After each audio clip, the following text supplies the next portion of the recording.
Hi everybody, and welcome back to my channel. In today's video, I'm going to be talking to you about early intervention. And I know there are some of you who are new to me and some of you have been following me for a while, but just in case you are new here, my name is Ashley, also known as Ashley OT on this channel, and I am a pediatric occupational therapist, and basically that's a long title, but I basically work with children who have a variety of needs, and it's my job to help these children be as successful and as independent as possible in their day-to-day routines. So that may be for some children how they function at home. For other children, it may mean how they function and succeed in the school environment. And for other children, it may be in their community. And so I wanted to break down today what early intervention is, because that is the setting that I have been working in for quite a while now. And probably on some of my other videos, you have heard me chat about it and talk about it, but you may still be like a little fuzzy about it. So I basically wanted to bring to you exactly what it is. So basically, early intervention is a state-funded program, and the purpose of it is to help serve children and families, especially children who have some type of developmental delay or need assistance with kind of helping to meet those developmental milestones. Now, the program typically serves children between birth and the age of 3, but check with your state, because I know in some states the age range kind of may be all the way up to age 5, but in most states it's a 0 to 3 years old program. And so with that program, if you have concerns that your child has some type of delay or some type of condition where it's impacting their daily function, then you may want to definitely reach out to get an evaluation by your state's early intervention program. So typically, I like to recommend that parents reach out to your personal healthcare provider, such as your pediatrician, and just kind of discuss what concerns that you're having and ask if you can get a referral for the early intervention program. And I know in some cases, you may not be aware that your child has some type of developmental delay or a delay of any kind, but maybe at your child's checkup or at your child's appointment, your doctor may ask you a few questions about your child's development, and let's say your child is not quite checking off some of those things, then your pediatrician themselves may recommend that you get an evaluation by the early intervention program. Now, there are some cases where you may bring these concerns to your pediatrician or your healthcare provider, and they may not quite be on board with you, and they may not quite think you need a referral for early intervention. But let me just tell you, don't let that stop you. If you really feel like you want to get your child assessed, definitely you can reach out on your own without a referral to your state's early intervention program. Now, I know where I am in the state of Illinois, we have what's called CFCs, or Child and Family Connections, and basically those are your local departments that will help you get started and get set up to get your child evaluated. So definitely reach out to your early intervention program or your CFC, and they will help you get started with the whole process.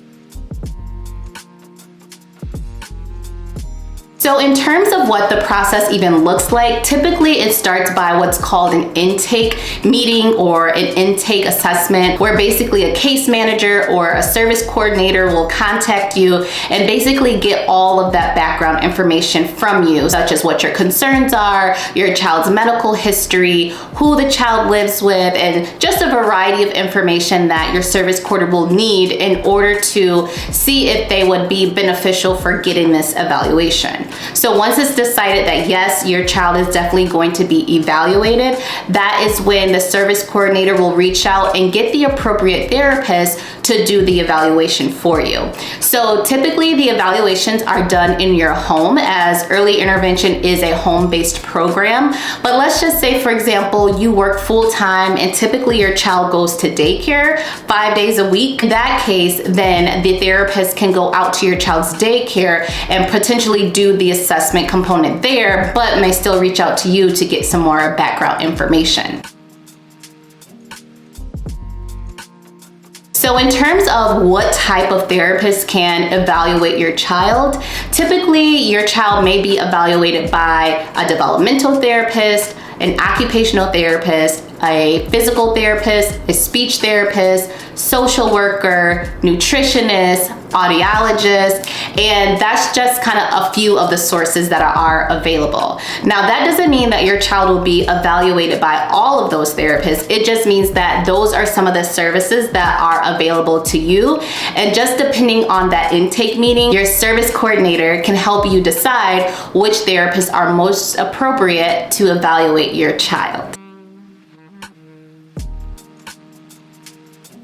So there are a few conditions as to how to know if your child will qualify for the program. So typically, let's say your child completes this evaluation and it's found that your child has at least a 30% of delay or higher, then this will qualify them for the early intervention program. Also, there may be some other conditions such as prematurity or at-risk conditions such as a parent who may have had a mental illness or emotional disorder or a history of substance abuse of some kind, and a few other conditions such as homelessness, and there are some few other criteria out there. But generally speaking, if your child either has a 30% delay or if they have some type of at-risk condition or medical condition, then most likely they will qualify for the early intervention program. So let's say that your child does qualify for the program. So now what happens? So basically, now that the therapists have come to your home, they've assessed your child, and they have determined that yes, your child qualifies for the program, the next step is what's called a IFSP plan.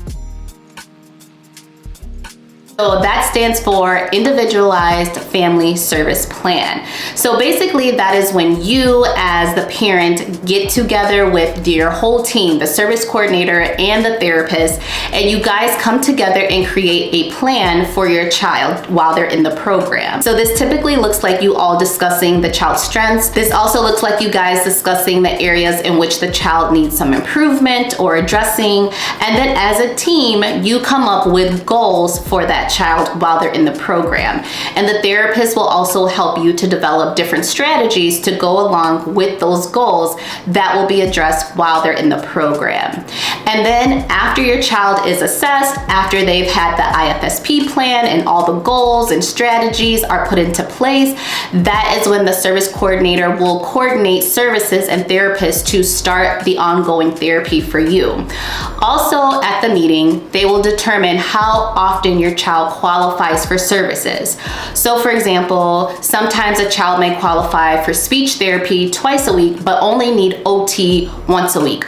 Or they may need OT once a week and only need physical therapy twice a month. Now, the frequency and how often your child needs these services is going to be determined by the therapist, but of course with your input as well. One thing that is important to remember if you're going to be involved in the early intervention program is that you as the parent or the caregiver are going to be the main source for information, and you are the expert of your child. So all of the goals, all of the meetings, all the information should be centered around you and what you envision and what you want for your child. And it's the therapist and the coordinator's job to help support the goals that you have for your child. Depending on when your child was assessed, while your child is in the program, they may also have what's known as progress meetings, which typically happen every 6 months. And then also depending on how long your child has been in the program, they also may receive what's known as an annual assessment, meaning that after a year of services, the therapist will complete another assessment just to kind of gauge how much progress has been made in that year's time. And at the yearly meeting, this is also when you have the opportunity to develop new goals if necessary. So your child will be able to stay in your state's early intervention program until they turn age 3 or until they age out of the program. So usually once your child turns 3, they no longer qualify for the early intervention program. However, now in some states they have what's known as extended services. So let's say that your child has a summer birthday and they turn 3 over the summer, but school doesn't start till the fall. If your child qualifies qualifies for the school program, then your child may also qualify for what's known as extended services, meaning that even though your child turned age 3, they may be able to continue early intervention services until school starts. So be careful and be sure to check with your state on that as well. One final thing that's important to know is that when your child gets closer to aging out of the program or turning age 3, your service coordinator will also assist you with the process for helping your child to transition to the school program. Now, when your child is evaluated by the school, it's kind of like early intervention. The whole process kind of starts again in a sense, where now your child will be evaluated again, but this time by the therapist and the professionals at the school. And the school will walk you through what type of programs they offer, and will also set up a school evaluation for your child. Now, once the evaluation for school has been completed, then they will have a results meeting and just let you know if your child qualifies for their school, and if so, whether or not they qualify for different therapy programs at the school. So be sure, if you have any questions about school and transitioning your child from early intervention to the school program, definitely reach out to your case manager or your service coordinator, and they should have the information that you need to make this transition successful. So I hope this was helpful in helping you guys get a closer understanding of what exactly early intervention is. I know I mention it a lot, I talk about it, and I work in early intervention. So if you have any other questions, or if there's something that I missed and you want to know more about, please feel free to leave your comments below, and I will get back to you as soon as I can. And also, if you are new here, please subscribe. On this channel, I provide strategies and tips and information to help children and to help parents help their children, as well as other professionals and caregivers who are involved in child development, really just learn some strategies and tips to help navigate child development in early childhood. So if that sounds like something you're interested in and you want to learn more about, please subscribe to this channel, like it, comment below, and share with someone else who you think may benefit. Until next time, guys, bye.